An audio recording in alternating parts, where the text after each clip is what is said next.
حضرت اقدس حضرت مولانا محمد الیاس گھمن حفظہ اللہ اپنے ملفوظات میں فرماتے ہیں، شیطان جب بھی گمراہ کرتا ہے تو اس کے گمراہ کرنے کے دو ہی طریقے ہوتے ہیں، ایک شبہات، دوسرا شہوات۔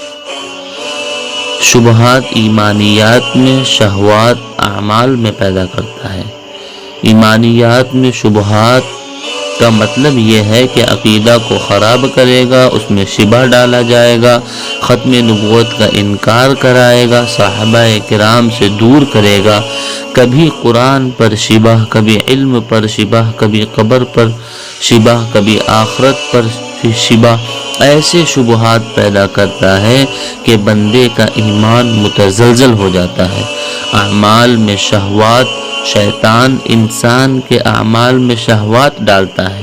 شہوت کا معنی صرف یہ نہیں کہ آدمی بدکاری کرے، بلکہ ہر قسم کی شہوت ہے۔ زبان کی الگ ہے، آنکھ کی الگ ہے، پیٹ کی الگ ہے۔ شہوت کا معنی خواہشات کی پیروی کرنا ہے۔ آدمی سویا ہوا ہے، رات کو تھکا ہوا تھا، اب فجر کا وقت ہوا لیکن اٹھتا نہیں ہے، دل چاہتا ہے نماز نہ پڑھے، اسی کو شہوت کہتے ہیں۔